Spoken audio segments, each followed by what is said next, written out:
Morning, everybody. It is 45 degrees out. I'm looking out my window. It's overcast at the moment, but I believe the sun is going to be coming out in about a half an hour with a high of 57 degrees. That's my weather report. Welcome to today's third in the series of workshops that we've been presenting. We've called it Retiring Without Selling. And grab a cup of tea if you're a little chilly, or an extra coffee, a muffin, something to munch on, and we'll get started shortly. Thank you. Good morning, everybody. Again, welcome to the third and the final series of a workshop that we're calling Retiring Without Selling. I'm Dave Sullivan, a shareholder and director of business development at Perkins & Company, and for the third time, I will be your host this morning.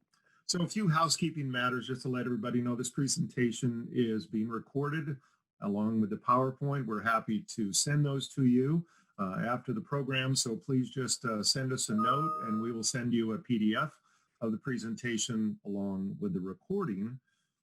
And also, if you have any Q&A, you'll see the Q&A box at the bottom, and we encourage you to post your questions down there, and we'll do our best to answer them during the presentation. Also today, we have an extra bonus, which is that I'm going to be weaving in some music lyrics during this 45-minute webinar. And if you happen to know the song or the artist who I'm reciting, I'm not going to sing them, put that in the Q&A box, and at the end of today, we will send you a special prize. So it's just our way. All of the panelists seem to enjoy music, and we've had a good time working through this and enjoying our favorite songs as well. So we're joined this morning by 4 experts in various disciplines, and they all have helped navigate this specific case study that we're dealing with, and the challenges and the opportunities you are facing. And I want to let you know, too, that I'm sure that, and hopefully you are working with an advisor currently, and we hope that they're doing a good job. But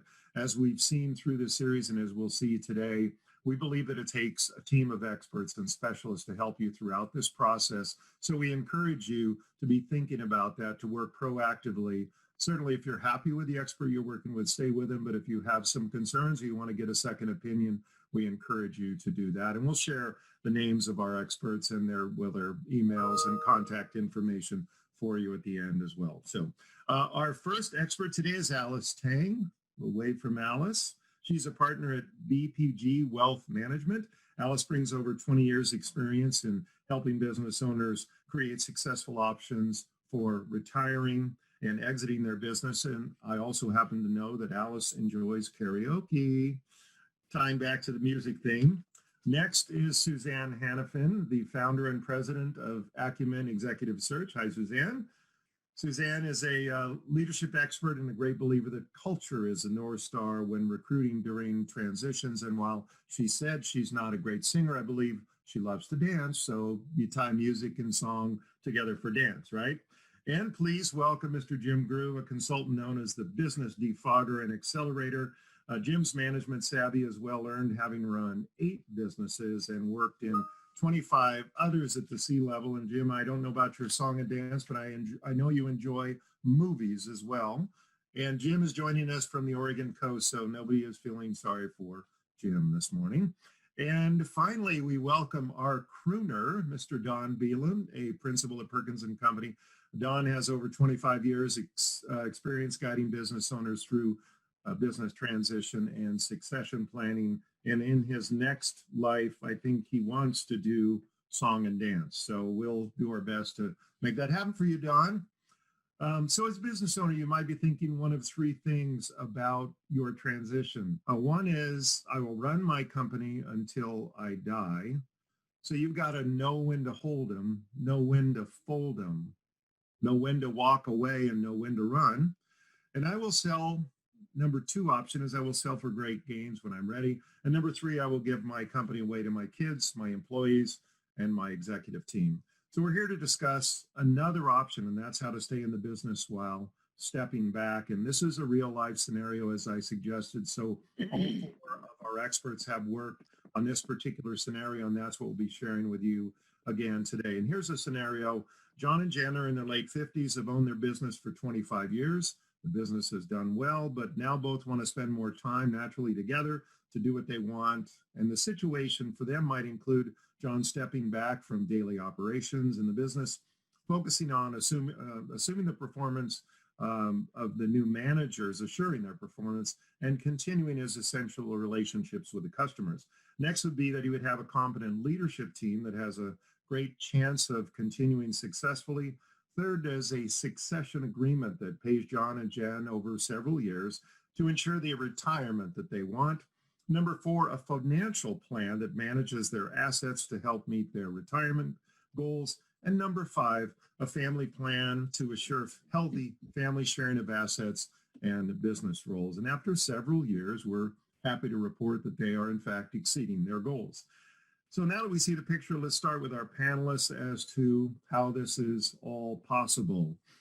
And, here we are on the road again. I just can't wait to get on the road again. That's a wink, wink.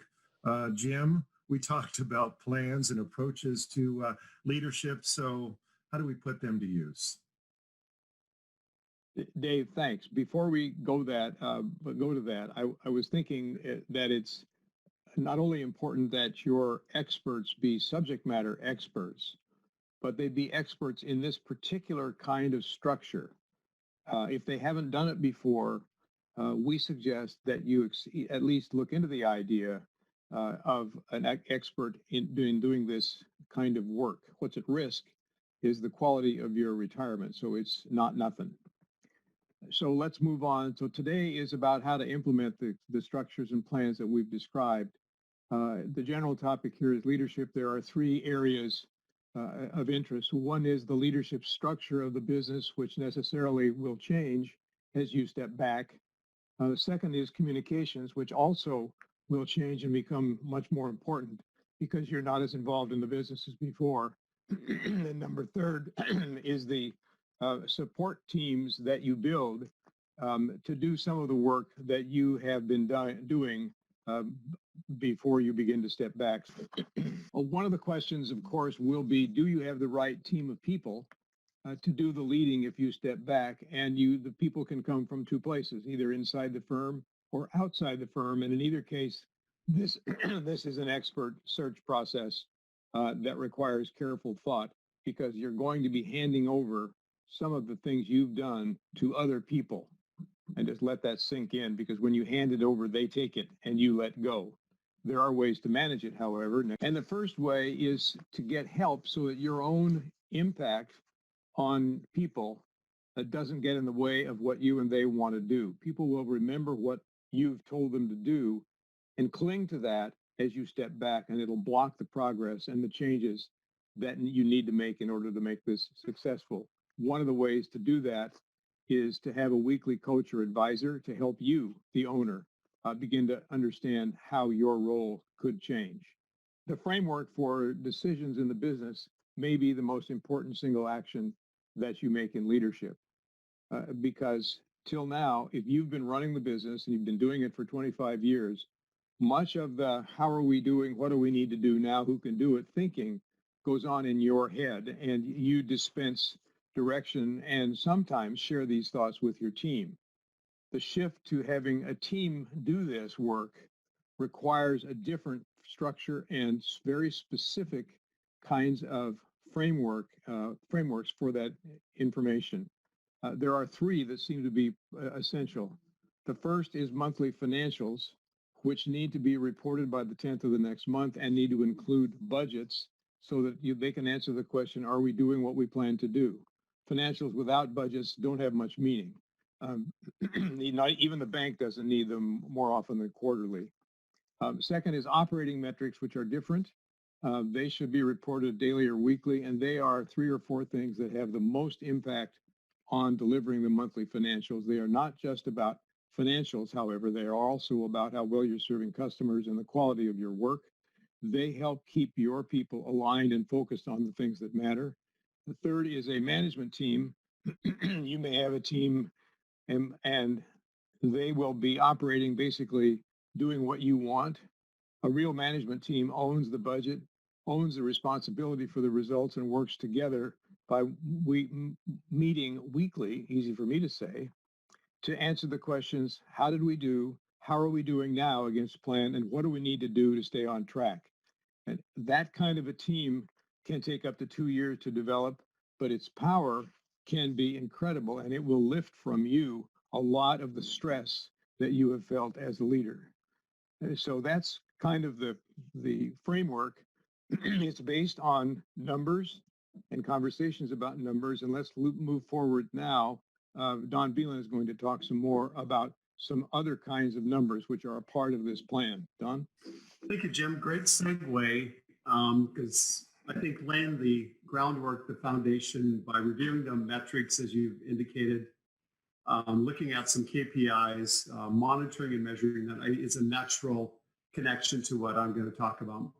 So in the last discussion, we talked about some of the strategy analysis and what went into really analyzing the situation and defining what are the best next steps. So once conceptually those decisions were contemplated, is to really put them into action. So in this particular case with John and Jen, as I mentioned in the previous session, we created personal financial projections that look at their income, their expenses, their net worth on an extended multi-year basis. And in the analysis that we completed for them, we determined how much they need to realize from their ownership in the business. And the good news, it was less than what the business is worth. And the business is worth approximately, just for this illustration, about $10 million, and they need to realize about $5 million. And then after that, they pay taxes. And fortunately, it was structured in a very tax efficient way. But secondly, in the corporate financial analysis, is what we did there is trying to figure out what are the company's performance requirements in terms of revenue growth, gross margins, and net income, net operating income, to fund and finance and keep this transition healthy and sustainable. So those analyses were completed and shared with John and Jen, and they were able to make a clear decision about personally, can they afford to do this? And then secondly, can the corporation afford to fund this transaction? And the answers under this arrangement were yes. That took us to the next step, as we had previously identified a multitude of different strategies for transitioning. The classic one is just the key employees would buy the ownership from the owner. That, in many cases, is very tax inefficient. Another strategy might be maybe some sort of key employee incentive, which we'll talk about, or it might be some sort of bonus arrangement or other methods. What we were able to do is identify, it's called an equity extraction, sometimes referred to profits interest. In essence, what it is, it's an ability to disproportionately allocate the company's profits to, in this case, the key employees, while the business owner is able to take the equity that they've accumulated in the business out on a very tax efficient basis. So this strategy basically is something that is executed over a period of years, in which the profits are then allocated to the key employees, and then the business owner is taking big distributions from the corporation to satisfy and meet their financial security requirements. On the third dot point, to facilitate and expedite this process, we worked with the corporate lender, the current bank, and identified how much the corporation could afford to take on as additional debt to help leverage and even expedite the transition of the ownership to the key employees, but also reduce the business owner's risk by taking some of their chips off the table early. So we're able to pull about $3 million of corporate debt. We then illustrated what that debt service requirements are based on the bank covenants to make sure that the corporation was able to finance that debt, and work with the lender to help them understand the strategy. So the leverage buyout really, again, as I've touched on, was a method to reduce the risk associated with this transition structure. So on point number 4, what does that mean to the key employees? What are their benefits? What are the responsibilities? Well, the benefits are they were able to participate in the company's profits and growth almost entirely, while the business owner took their chips off the table. But their responsibilities were that they needed to run and operate the business efficiently and effectively to maintain the company's profitability to finance and fund that debt or service that debt. Point number 5, the shareholder, well, we had to evaluate what are their risks and rewards. Well, one risk that they were taking on was that the key employees, based on what they're doing with what the owners are doing with Jim and the other transition team, is positioning the key employees so they're going to be competent and capable to run and operate the business, which reduces the shareholders' risks. And the shareholders' reward is that they are able to realize the value from their company while providing an opportunity to expand and kind of realize their lifestyle. So let's talk about the steps required to implement the strategy that the business owner, John and Jen, decided what was appropriate for them based on the analysis. So we, of course, want to work closely with other advisors. In this case, we had a CPA, we had the attorney, we had the banker, but we also had, of course, the consultant, we had the investment advisor, we had the executive recruiters. It was important that we were all knowledgeable of what each other were doing for the client and that we had coordination and integration. So that's just critical because there can be oftentimes overlap in skills and capabilities. So the key is just to have a good communication line and transparency within the overall process. Secondly, of course, we need to document this transaction, and there were a number of transfer agreements. There's going to be the equity extraction agreement, which is the profits interest plan. It's a contract. We also had loan agreements with the lender. We had employment agreements, a number of those. So typically what we would serve with other advisors is review those agreements and help translate oftentimes the legalese into layman's terms that the client can understand. And it's basically a second opinion, and working with legal counsel sometime to fine tune those agreements, because oftentimes the agreements are complex and it's not something the client is readily good at reading and understanding. So we were just basically trying to help as being conduits. Thirdly is to monitor the corporate financial performance. In line with what Jim and his team were doing in terms of the monthly performance results, the KPIs, the operational reviews, what we did is looked on a multi-year basis and said, okay, here's what we projected. And here are the actuals, and updating the corporate financial projections to reflect recent performance and also how that translates into future performance. Because it's important that we be proactive and identify if there's going to be problems or issues with this strategy based on its financial requirements, that we get out ahead of that and not find ourselves being reactive. On number 4, we updated clients' personal situation. Now that they had decided on the strategy, we've implemented the strategy. They were able to take this roughly $3 million off the table. Now their business ownership is less because they're extracting the value from the enterprise. And so now they're more dependent upon an investment portfolio, which Alice will touch on, but they're also more reliant and dependent upon their commercial real estate. And we also looked at lease arrangements and making sure that we had fair market leases between the corporation and the commercial real estate. And that was all dovetailed into the financial security arrangement to securitize the loan. Finally, in most cases, we'll identify if there are corrective measures. What are those measures? Is it corporate performance, or is it standard living adjustments for the business owner? Are there other issues related to vendors or suppliers, or you name it? So we could identify those and again work with the team to assure that we're being corrected to keep this plan in place and on track, and that we're not finding ourselves with surprises downstream. So that's really in summary what we did for the decisions and then ultimately to implement the strategy. So we'll go ahead. Yeah, no, I'm just thinking out loud that, some will win and some will lose, and some are born to sing the blues, and the movie never ends. It just goes on and on and on. And I want to welcome everybody. I know we had some late arrivals. Welcome to the presentation, third in our series.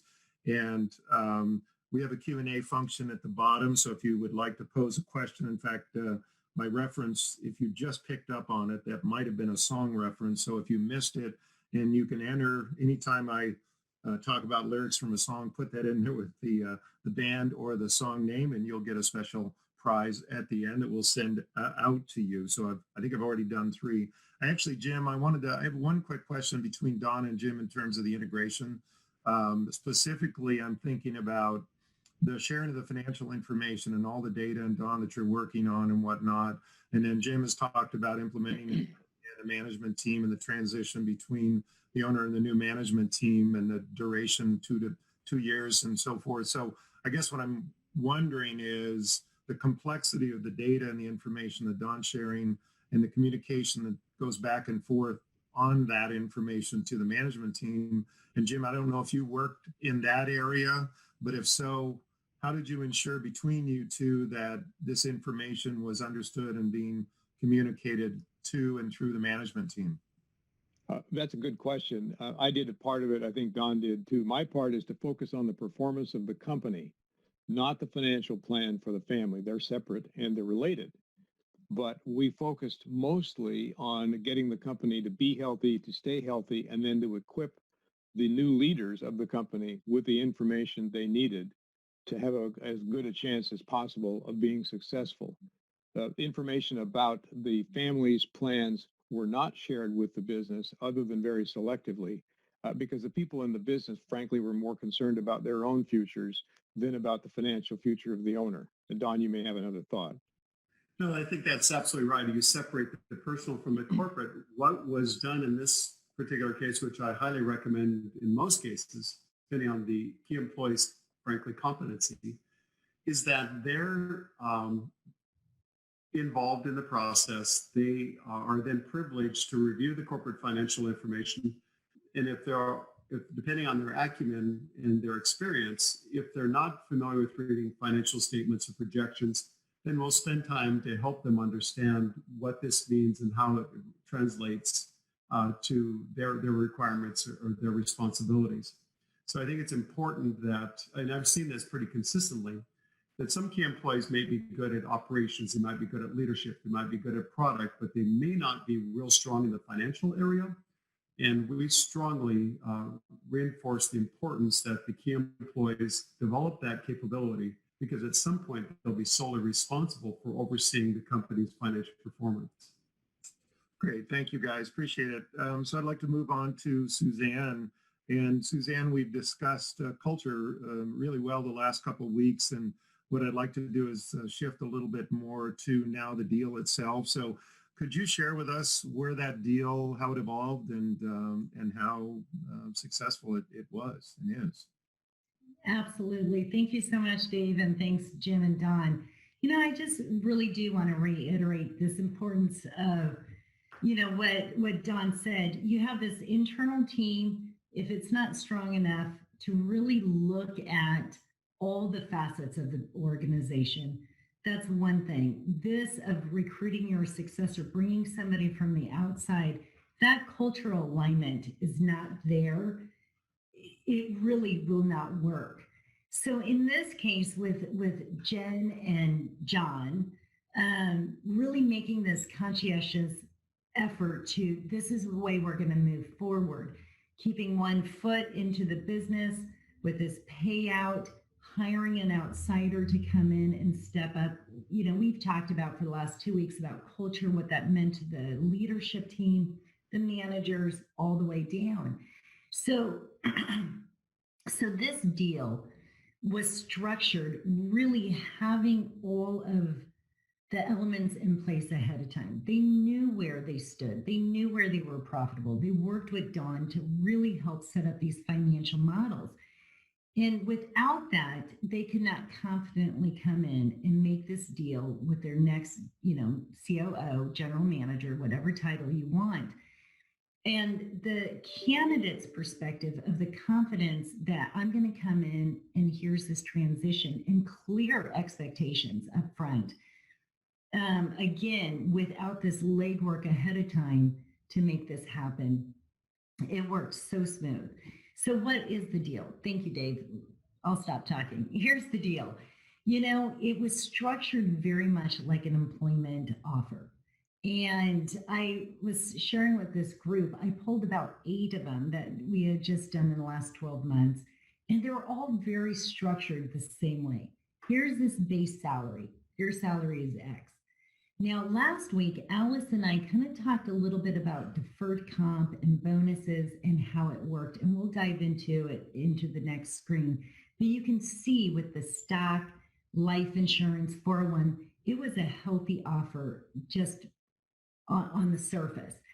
So, deferred compensation, what Alice really talked about last week was how important that was on the tax piece, not just to the owner, but also to the candidate, your new employee.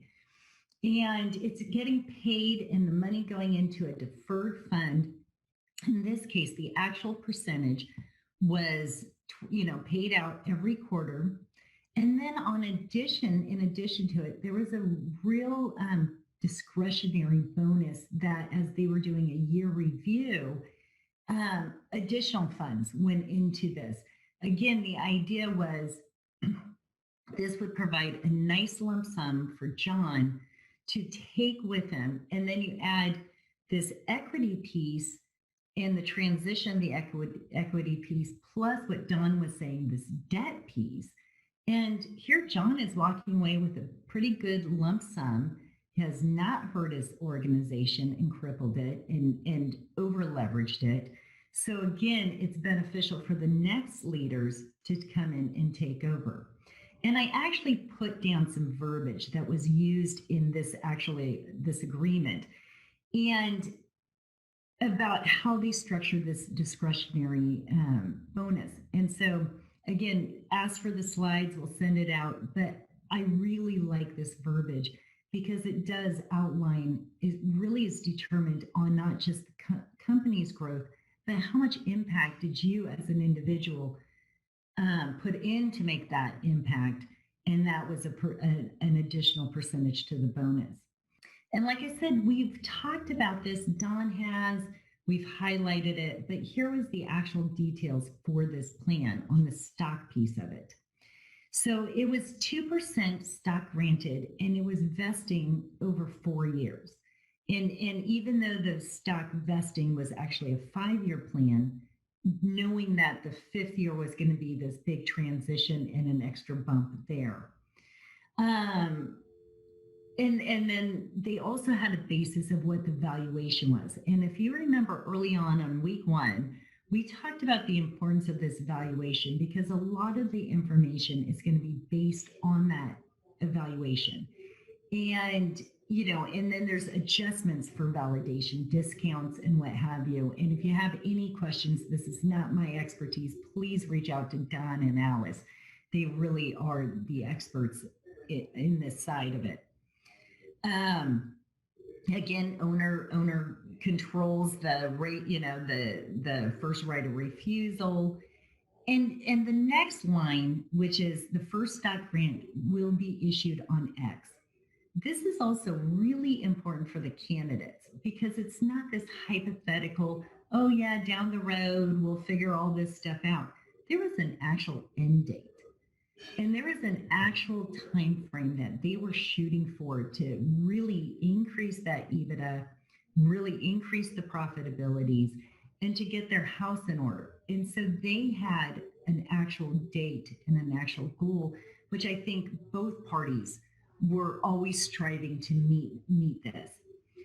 And then the last, which is really talking about the owner's plan to divest. And Don, I know that you really worked a lot with John on this. Do you have anything to talk more about this options that you want to jump in? Yeah, very briefly, through this profits interest plan and the ability to, pardon some of the, specialized terms, but disproportionately allocate the company's profits to the key employees. Through the debt that John and Jen, that the corporation took that was distributed to John and Jen, what it was able to do is begin the process of transferring the equity to the key employees. So we're not necessarily transferring stock, you're transferring equities just through time, because this was actually had to use an LLC. Through the LLC, ownership is going to be a function of the equity. So as equity increases, they have a proportionate increase in ownership. And that's what's the beauty of this plan in terms of how it works. Yeah, thank you so much, Don. Because again, this sounds so complex to me as a business owner, and even somebody who looks at it a lot, and talk to so many different owners. And I think it goes back to what Jim said. It's all about this team that you put together. We played one small part, and without the expertise of Don and Jim and Alice, I cannot go out and find whether it's, your key leadership team or your successor, and to get it set up right. I know we talked about key life or key executive insurance, and this really played such an important piece of risk mitigation when it came to this employee moving his entire family from San Diego up to Portland. It really helped Susie say, okay, I'm willing to take this. And we've, Alice last week really kind of gave a lot of details. But in this case, the company took out $1.5 million up front, and 1 million of it would go to Susie's beneficiary, and the company would keep a $500,000. And as I was preparing for this presentation, like I said, I pulled about 8 different offer letters that we've had in the last couple of months.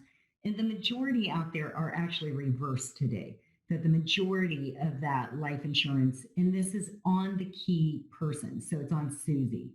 We did the same thing when we were hiring their CFO a year later.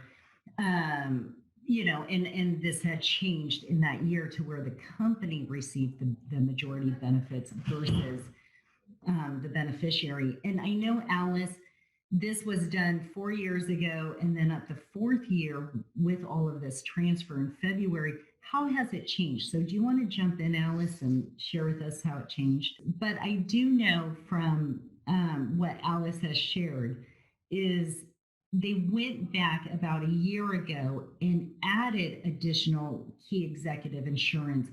Again, not just on Susie, the COO, but on their CFO. And I think it went from 1.5 million up to 3 million, because they had to make sure that they mitigate this risk and the debt that they incurred with the transfer of this ownership.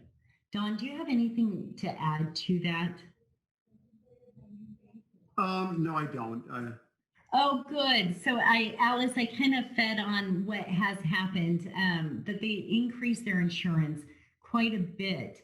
Do you want to kind of give a little bit more details and around that? Yes. So key person or key man or key woman life insurance basically is covering the risk. Should we lose this key player in the company, what would happen, right? The company may need to pause and work with Suzanne and her company again to find another person, but that will cause profitability and will be disruptive to the business. So yes, Suzanne, your memory is perfect.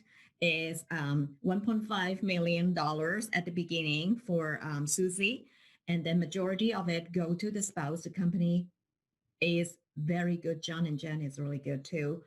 Susie and her family. But as they do the transition 4 years later, actually, I look at my notes, is $4 million total on Susie, and keeping 1 million to the family, and the balance go to the company just in case something happened to Susie. And the same formula applies to the newly hired key executive that you help them to. So it's at 1.25 million, 250 go to the spouse, and 1 million go to the company. And the owner, John, actually thinks that, well, I really want to guarantee the success of the transition. What if something happened to me? So he stepped up and he said, why don't I have about $3 million on me to make sure the transition is smooth? And $3 million, 100% paid to the company, so something happened to John, and 0 to the family. And remember, they not only are they generous, because they also, through this long process, meaningful process, John and Jen were able to cash out a little bit or a lot, the $3 million at the beginning. So it's less about John's family in this case and more about the company and the company's success in the future. Very good. So, Alice, now that there's a bucket of money to play with there, how would you suggest, or how did you suggest that they invested and managed the funds that were available? Well, Dave, great question. When we manage money, we think about managing the client's emotion first. And what do I mean by that? Because sometimes short-term decision might cause a long-term detrimental impact to the client's wealth. In John and Jen's case, it could be they have a lot of money because they did the right thing. The business was great. They were able to cash in. Income was good. It could impact their legacy in the future in that case. But for some other clients, might mean a successful or unsuccessful retirement picture. So I'm going to take you to this slide. This slide shows a 30-year annualized return for different asset class. As you look at it, United States stocks returned on average every year 10.2%. You see gold and home are growing at 3.5% in this 30-year period. Inflation is at 2.7%. What do you think the average investor earn on average every year? Any guess? You might have an answer. Type it in the chat box. The average investor return is 2.6%. And the natural question is, what and why?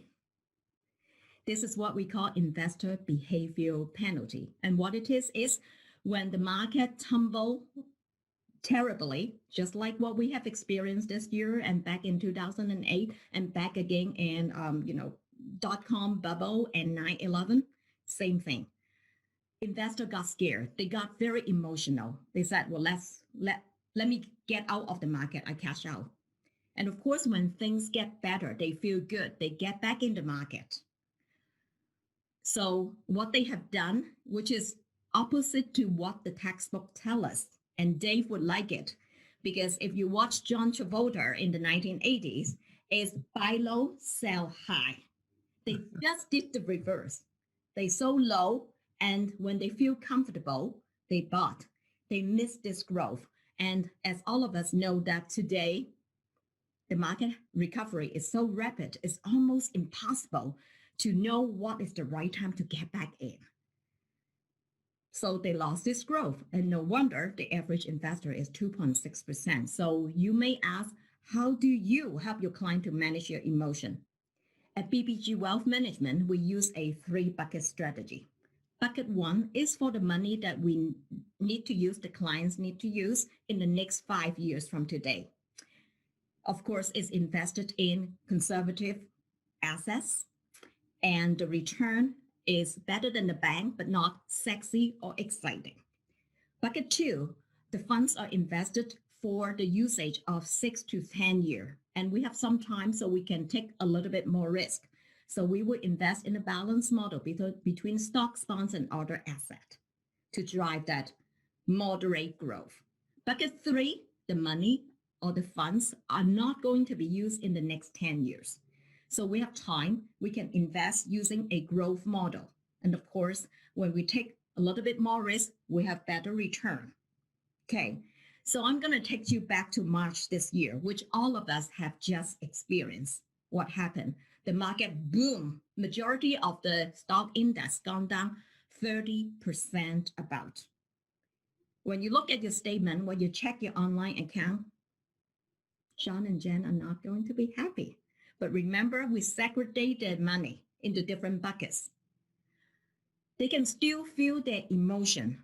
I feel frustrated. I'm disappointed. I'm upset about the return because we just got this money. Look at what happened. But they know that in the next 5 years, bucket 1 is going to help them, support them. So they can still feel their emotion and not take action. They are at a place of strength. This is what we call financially resilient.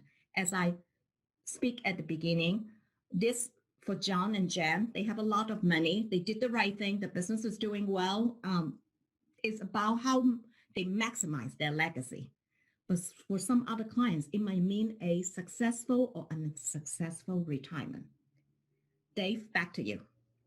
Why, thank you, Alice. And I happen to know your favorite karaoke song is That's What Friends Are For. Do you want to sing it for us? Because at the end of the day, with what this kind of advice a team is given, it's like, keep smiling, keep shining, know that you can always count on me for sure, right? Absolutely. Absolutely. Yeah.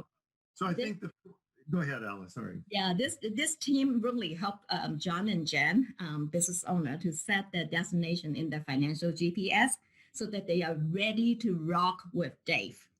Mm-hmm. Beautiful. Well, we're near the end here, everyone. And first of all, I want to thank everyone for joining us, and particularly want to thank our 4 panelists who have done a great job over the last 3 weeks. Alice, thank you, Jim, Dawn, and Suzanne. And I think I want to reiterate again the point that I think we've all been sharing, which is this is complex stuff. And I think the hardest thing, and panel, correct me if I'm wrong, is really to make the tough decision to pull the trigger and begin the long journey of that transition and being able to protect everything that you've built. And so this is why we're encouraging a team and putting a team in place and with the various experts that are needed. And this group of 4 happens to have worked together quite a bit. And so that's why we all wanted to join you. Panelists, are there any thoughts that you want to share as we wrap up? And I guess I'm looking for the positive piece of this, the encouragement that you can offer. Maybe 30 or so seconds for each of you, if you could give a quick word on that. Yeah, Go I'll ahead, go Dan. first. I'll go Okay, first. Alice. Yes, it takes a village and it takes time. And I just remember a quote from Warren Buffett, my favorite quote. He said, no matter how much talent and effort you have and your team have, it takes time. Some things just takes time. And I have a baby in 1 month by getting 9 women pregnant. So remember, it takes time. I'm trying to wrap my head around that, Alice. Thank you for that study in Here's histology one. and human anatomy. Go ahead, Jim.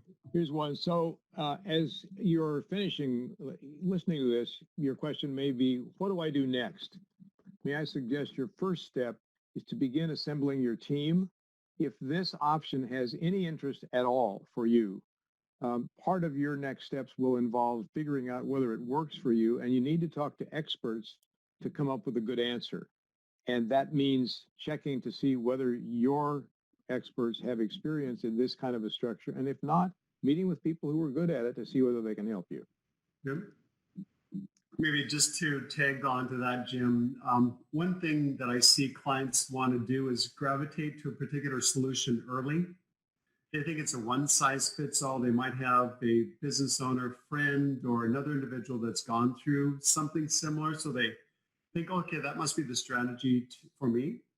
So my message to business owners is that every strategy needs to be customized to the individual's wants, needs, and desires, and their factual situation, personal and corporate, to create a customized solution to get them to their goals and objectives. So be careful. Don't take any sort of cookie cutter approaches or try to race to a solution until you've done your hard homework.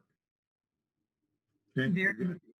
Yeah, very good. And I'd like to just kind of put a softer touch on it because I have the best job. You know, I look at culture, I talk to people, I'm a matchmaker, but I'll never forget when John, well, actually it was Jen, his wife, who reached out and sent me pictures from Italy, which was their first trip that they had, unrelated to business. I mean, they've traveled the world with business, but for pleasure, they took 1 month off.